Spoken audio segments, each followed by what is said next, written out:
guardianes, no carceleros. El verdadero significado de la educación, el conocimiento, la religión y la comprensión de Dios. En un mundo regido por la maldad y por tiranos, tal cual como el que vivimos desde siempre, las creencias de la gente son manipuladas e intencionalmente confundidas. Las líneas entre lo bueno y lo malo son cada vez más borrosas. El bien y el mal están cambiando de lugar y la mayoría no lo ve, no se percatan en lo más mínimo y ni siquiera parece importarles. Como locos estúpidos drogados y como zombies, muchos hoy repiten tanto mantras como refranes sin incluso prestar atención a lo que ellos significan y sin examinar de dónde vienen realmente. Las caras del mal declaran y proclaman una moralidad superior, un bien superior, una justicia social que es igual y correcta, para todos. Sin embargo, la sabiduría rápidamente viene a desenmascarar que lo que es igual para todos es solo su nivel de esclavitud. Porque cuando todo el mundo se convierte en lo mismo, entonces no se es un individuo. Nadie mantiene por más tiempo su condición divina de única y especial por más tiempo. Todo el mundo se vuelve mediocre. Este es el descenso a la esclavitud. Y los nuevos amos proclaman, todos son iguales, pero algunos son más iguales que otros. Este es el mantra de los tiranos. Pareciera que el concurso de la razón desapareció y solo queda como mecanismo de comunicación los slogans, dichos y aforismos sin sentido y convenientes de manipulación. Nadie se molesta en hacer el esfuerzo de pensar por sí mismo. El ateísmo y el control gubernamental de todo, desde la cuna hasta la tumba. Y aquí el paradigma por excelencia. Así nosotros votamos para dar al gobierno más y más poderes, mientras que los derechos individuales, concedidos y dotados en nosotros por nuestro Creador son desarraigados, hasta que no quede nada de ellos. Y todo el tiempo lo único que todas las masas hacen es comer y beber, y tratar de satisfacerse a sí mismos. Letargo, pereza, de la mente y del cuerpo, glotonería y obesidad son los estados deseados. El descenso a la esclavitud comienza con una mentira y se mantiene con una mentira. En el nombre de su nuevo grito de batalla, por lo que dicen ser justicia social, estos engañadores buscan tomar el control de todo y estar a cargo de todo, para que puedan asegurarse de que habrá su versión de igualdad para todos. Sin embargo, todo esto asegura que todos estarán igualmente esclavizados. Y tristemente y sombríamente, las masas aplauden esta ideología con ínfulas de justicia. Alimenta a las masas cantidades masivas de información falsa y confusa, que de otra manera se conoce como propaganda, tal que eventualmente la verdad se olvide y todo lo que permanezca como cierto no sea sino la gran mentira. Adolfo Hitler, el nacionalsocialista nazi, lo dijo bien cuando dijo: diga la mentira más grande que se imagine el suficiente tiempo y se convertirá en la verdad. Y lo más cínico es que los mismos conspiradores de la izquierda actual vociferan este eslogan a viva voz, inculpando a sus opositores de su misma infernal estrategia. Así pues, muchos hoy día corren alrededor buscando derechos y libertad por tal o cual causa y están dispuestos a matar, mutilar y destruir para lograr sus metas. Para estas masas con lavado de cerebro, no importa cómo los que se oponen a sus creencias deben sufrir, ser humillados y eventualmente ser totalmente removidos, incluso por métodos violentos. Para el lavado de cerebro, lo único que importa es la lucha, su torcida racional causa, o sea, irracional, que se les enseña a abrazar y en aras de enaltecer sus odios. Sí, aquellos que proclaman que buscan los derechos de otros realmente no lo están haciendo. En su lugar, están tratando de quitar los derechos de aquellos a quienes consideran que tienen opiniones diferentes de las suyas. Por naturaleza, los esclavos ciegos sienten ver hombres libres, y si tienen la oportunidad de esclavizar a los libres, lo hacen todo, porque su locura insana los ciega y los desvía de Dios y su ley. Un gobierno lo suficientemente grande como para darte todo, es lo suficientemente grande como para quitarte todo. A menos que la gente se levante y no solo proclame su libertad, sino que luche por ella, la mantenga y la proteja, entonces la perderá por siempre. Y peor aún, tal vez no sepan lo que les pasó, hasta que sea demasiado tarde para que hagan algo al respecto. Todo lo que es bueno y correcto está bajo terrible asalto. Todo individuo aquel que hoy en día que se sostenga por lo que es bueno y correcto está bajo asalto. Son condenados como políticamente incorrectos y socialmente abatidos. Con el tiempo serán condenados como criminales del pensamiento, personas cuyo único crimen es lo que creen, que se sustentan lo correcto, la verdad y la justicia. Por el otro lado, vemos como el malvado prospera en apariencia cada vez más y más en sus prácticas criminales, apáticas, cómplices, inmorales, oportunistas y acomodaticias. Aunque nuestros pensamientos todavía hoy no pueden colocarnos en la cárcel, al menos no para la mayoría, solo espera. Las fuerzas repentinas del mal pronto lo criminalizarán a uno por incluso creer en cosas que sabemos que son correctas y buenas. El mal se mueve lentamente, pero se mueve metódicamente. seremos alimentados con todo tipo de mentiras sobre la seguridad nacional y las necesidades de hacer la paz. Percatarse de lo anterior y prepararse para ello requiere de conocimiento y compromiso. Se requiere de un despertar en la mente. Es el propósito de este artículo. Mi intención no es ofender. Tampoco pararme en un pedestal de juicio. Todos somos víctimas y a la vez todos somos responsables. Soy consciente que la investigación es difícil y el despertar a nuevos paradigmas mucho más.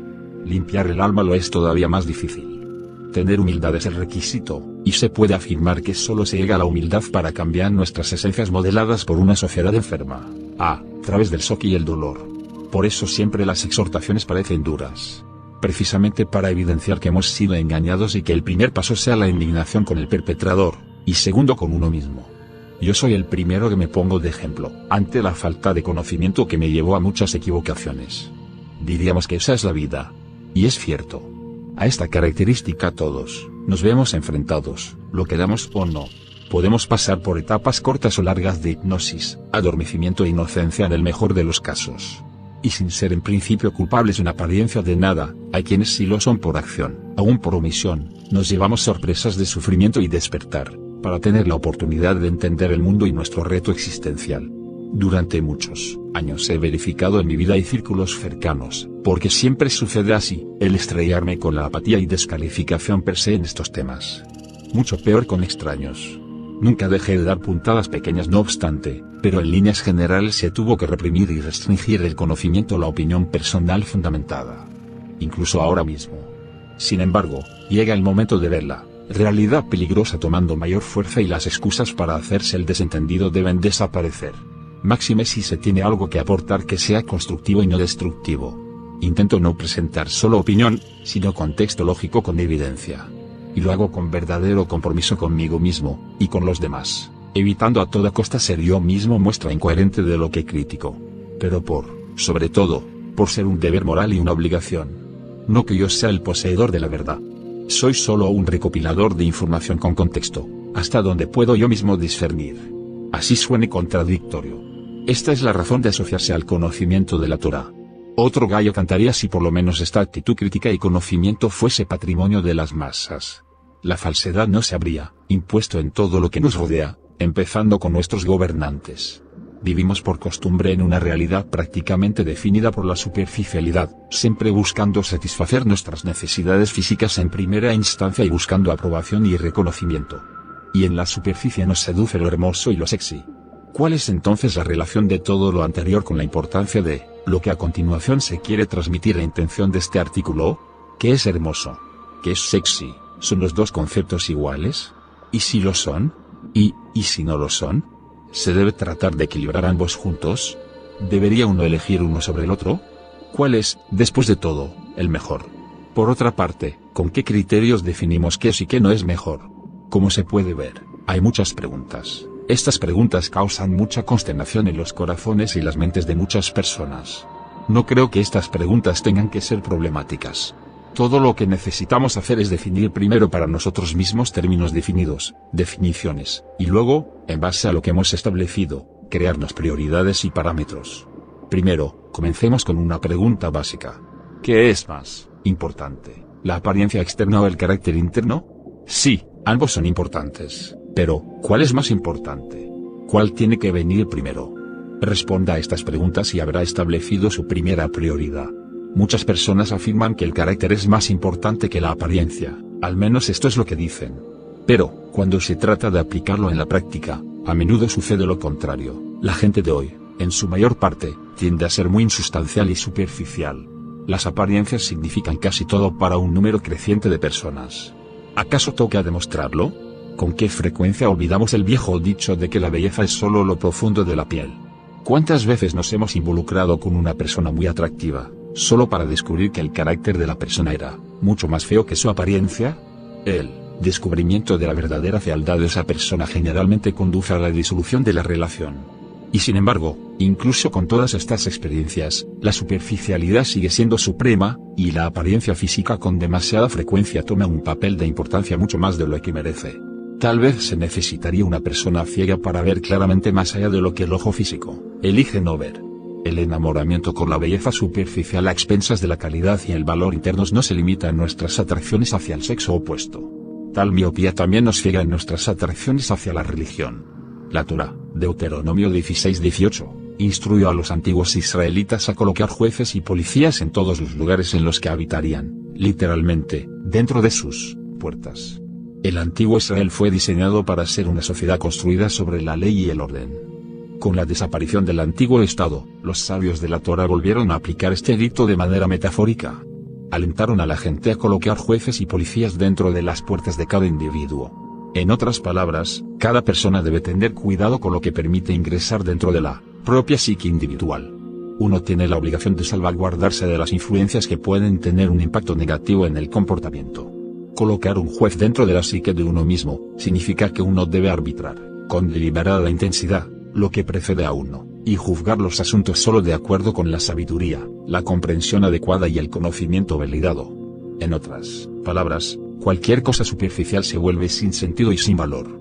Si vamos a aplicar este mensaje moral a nuestras preguntas originales, y preguntar de nuevo, ¿qué es hermoso?, deberíamos poder hacer una pausa, considerar la verdadera definición y significado de la belleza, y luego dar una respuesta que sea sincera, honesta y, sobre todo, correcta. ¿Y cuántos de nosotros hoy hacemos realmente esto? La mayoría de las personas de hoy son poco profundas, por no decir que completamente banales y robóticamente adoctrinadas. La poca profundidad y desinterés en un área de la vida generalmente indica poca profundidad y desinterés en muchas áreas de la vida, si no todas. La superficialidad abre la psique a muchos tipos de daños emocionales y confusión mental. Algunos dicen que la ignorancia es felicidad.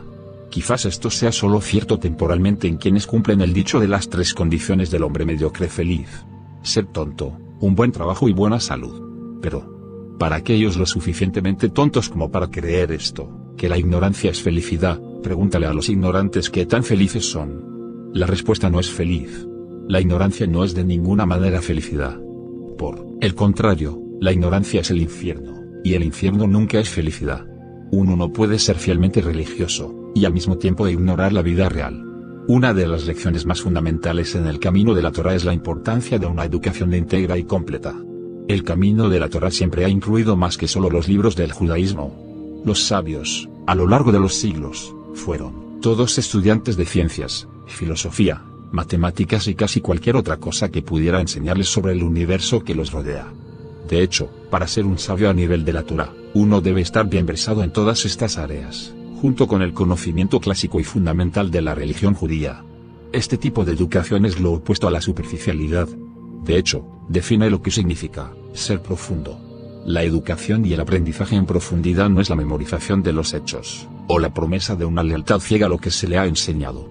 El verdadero aprendizaje no es aprender qué pensar. El verdadero aprendizaje es aprender a pensar.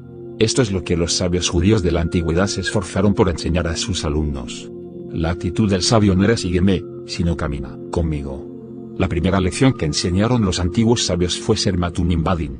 Esto significa ser deliberado, cauteloso y paciente con respecto al examen de la información. No tengas prisa por aceptar conclusiones superficiales. Por el contrario, profundiza y descubre la verdad. Busca la verdad. Si alguien te dice que buscó y no encontró, no le creas. El que busca encuentra. Cuando los sabios interpretaron la colocación de guardianes en la puerta para aplicarlos a todas y cada una de las mentes, su intención no era moralizar, sino educar. Antes, uno bien puede, o más bien debe, trabajar para evitar lo malo y dejar entrar solo lo bueno, pero primero debe saber con certeza cuál es cuál.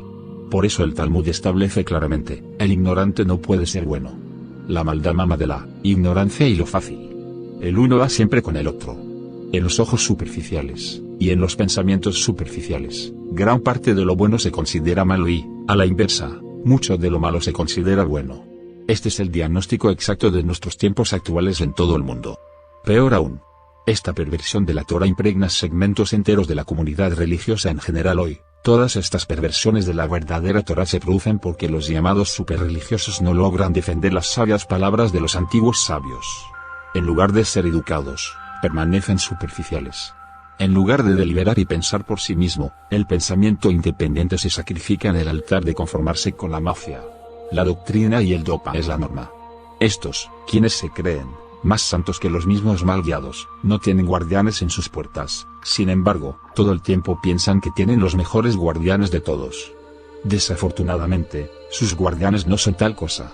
En lugar de tener guardianes a las puertas de sus mentes, los superreligiosos modernos tienen carceleros. Carceleros, que mantienen sus mentes almas encerradas en la prisión de la ignorancia. Y si esto es lo que sucede con aquellos que por lo menos se preocupan por algo del conocimiento y la santidad, así sea dogmáticamente, ¿qué podrá decirse de los que ni siquiera intentan hacer esfuerzo alguno por el entendimiento? ¿Qué podrá decirse de las masas progresistas de izquierda que llenan el mundo? Lo que el ojo solo ve puede ser un engaño. Ver no es creer, al menos no hasta que uno pueda analizar completamente y definir exactamente qué es lo que ve. Este análisis requiere una mente abierta e inteligente que sepa pensar. Volvamos al principio, y nuevamente hagamos la pregunta, ¿qué es hermoso y qué es sexy? Superficialmente, ¿qué es lo que comúnmente nos define? Aceptamos generalmente en primera instancia que la superficie es lo que cuenta, así usted mismo se mienta, diciendo que no. Inteligentemente, no deberíamos estar de acuerdo. Inteligentemente, deberíamos responder que la definición de belleza depende de lo que se define como belleza. Uno reconoce que la verdadera belleza a menudo se oculta bajo una cubierta superficial visible, que debe despegarse para que la belleza interior brille y deleite tanto el corazón como la mente. Solo el guardián correcto en la puerta puede mantener a raya a los demonios de conclusiones superficiales. Los sabios de la antigüedad eran sensatos y peritos. Nos enseñaron bien. Han demostrado ser dignos modelos a seguir de nuestra emulación. En el primero de los 10 mandamientos, Dios nos declaró a todos libres. Yo soy Dios que te sacó de Egipto. Entonces ya no tenemos carceleros externos con el poder de encarcelar nuestras mentes. Luego, si aún así todavía permanecemos esclavos y aún así tenemos carceleros hoy, que aprisionan nuestras mentes y nos impiden aprender, crecer y madurar, como lo hicieron los sabios de antaño, entonces esos carceleros son autoimpuestos por nosotros. Si ponemos un carcelero en el lugar donde debería estar un guardián legítimo, entonces también podemos eliminar a ese carcelero y echarlo a él y a su prisión. La mente humana es libre. La educación es lo que es hermoso. La educación es lo que es sexy.